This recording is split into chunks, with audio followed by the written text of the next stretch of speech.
Thank you all very much, and thank you to the organizers for giving me a moment to speak. Let's give them a round of applause. They've done some amazing work for everybody tonight. All right, my name is Betsy Gomez. I used to run the Berkeley Poetry Slam, and I retired a couple of years ago to focus on free expression issues. And as a part of that work, I became involved with a project called Resist. It is a free protest newspaper that is going to be distributed January 20th through 21st at protests and the Women's March around the country.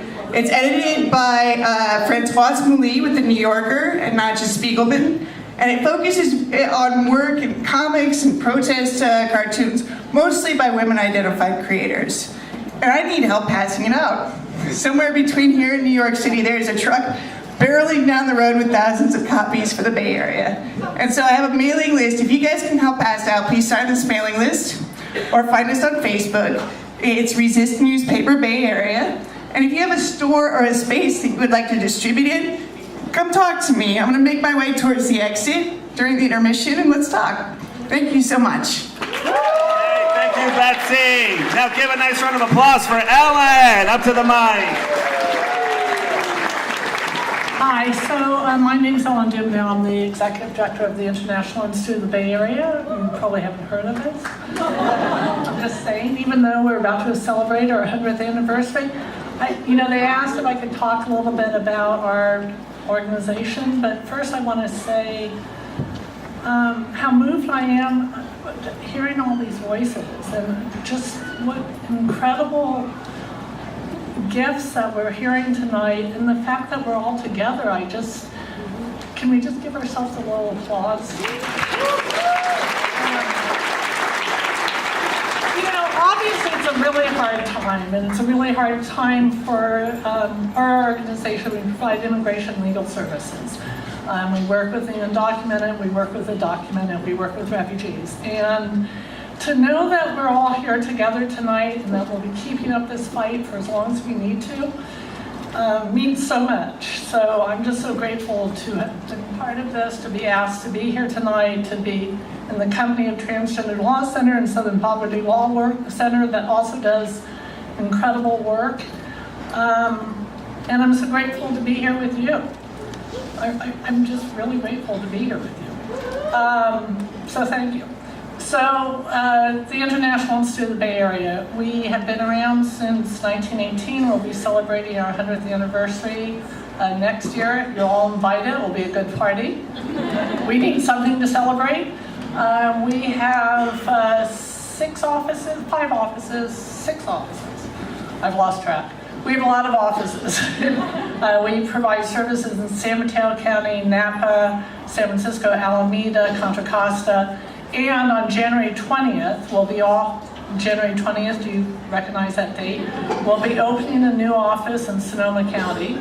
The date is intentional, and our intent is to mildly rebuke what is going on the other coast. So we provide services to victims of domestic violence. We provide immigration services to people that are trying to become citizens. We have been working, we've done a lot of work with DACA. I don't know if you know DACA, Deferred Action for Childhood Arrivals. We're praying to God that that's still in place after January 20th. There are a lot of volunteer opportunities. We have a table back there. You can come talk to us about those volunteer opportunities. Again, I'm just really, really grateful for the support and the voices in this room, and thank you very much. All right, please welcome to the mic, Raquel. Hi everyone, my name is Raquel Willis. I'm here representing the Transgender Law Center and also my amazing coworker Ola Osaze, who is here for moral support on the stage for me. And so I just want to start by asking a favor. I'd like you to look to your left, the person to your left, and look at the person on your right. These are your partners in resistance, and tonight you have taken a first step in standing up to what we know will be a very difficult time, so pat yourself on the back. Or clap, that works too. All right, so Transgender Law Center has been around since 2002. We advocate for changing policies, law, and attitudes toward trans and gender nonconforming folks. But of course, the work that we do reverberates so much farther than that, right? So for the little boy who is told that he can't be emotional and can't cry, to the little girl who's told that she can't be a leader and be strong and confident, to the non-binary kid who is told that they can't like the toys that they like and do the things that they want to do. The work in dismantling how we think about gender and what people can do and can accomplish is a collective effort.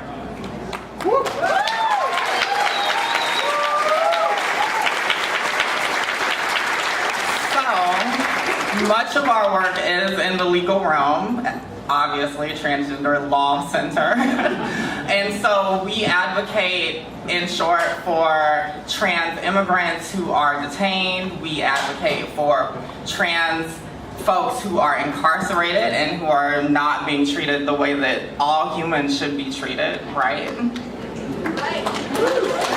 And I'd like to lift up one of our trans youth that we represent, Ashton Whitaker, who is an 18-year-old in Wisconsin, who has gone to his school and been so fierce and so proud in who he is as a transgender boy, and has not been treated with the respect that he deserves from his school and his school district. And so we are also lifting up that work tonight.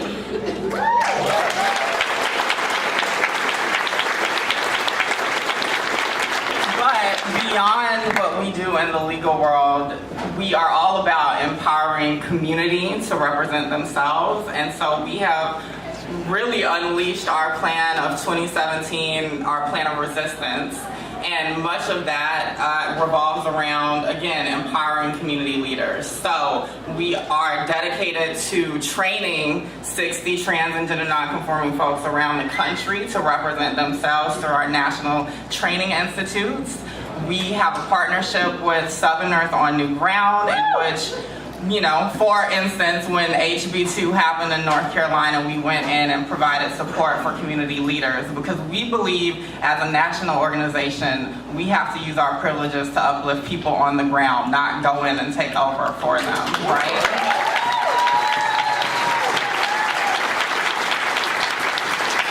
And as far as storytelling, we really think it's important that all trans people can tell their own stories. So we have a partnership with GSA Network called Truth, which is short for Trans Youth, and we are building up young trans people to tell their stories from their perspective.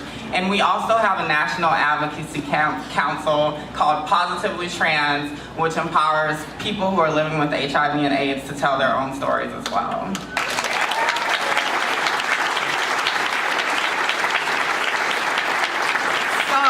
How you can get involved and support the work that we do, because as we go into this very difficult time, it's important that we all support each other and all of our various initiatives, because this is a larger vision of liberation we're all working for. And so you can support us tonight by going to our table and talking with us. Back there, Farah is holding up her hands, waving like the wacky inflatable guy. And you can also donate online at transgenderlawcenter.org/donate. And we're always taking donations. You can also get involved by being a volunteer with our legal helpline that provides direct legal information to trans and gender nonconforming folks.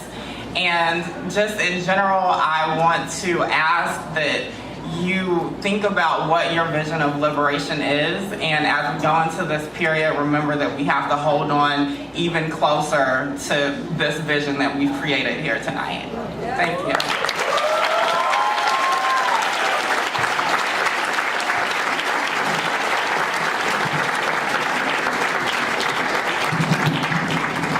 All right, please welcome to the mic, Linda. Come on up. Hello, Oakland. Everybody's together. because I'm following this group, I'm here for Southern Poverty Law Center. It sounds like you know what we do. I don't work for them, but I work for them, you know?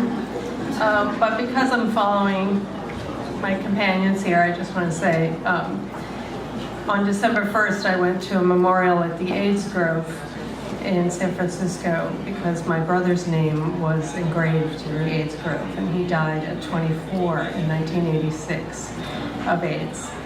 And I would have called that peak hate, but we're at a new peak of hate, right? And for younger people, Southern Poverty Law Center doesn't just mean the South, it means watching hate groups all over the United States. And that means watching the Klan, which is burgeoning, and in many places, as a lot of people in this room know, never died. And watching other hate groups too, men's rights groups. And I just want to say, go to the back of the room to see my kids, Isabel and Roland. They're extremely attractive.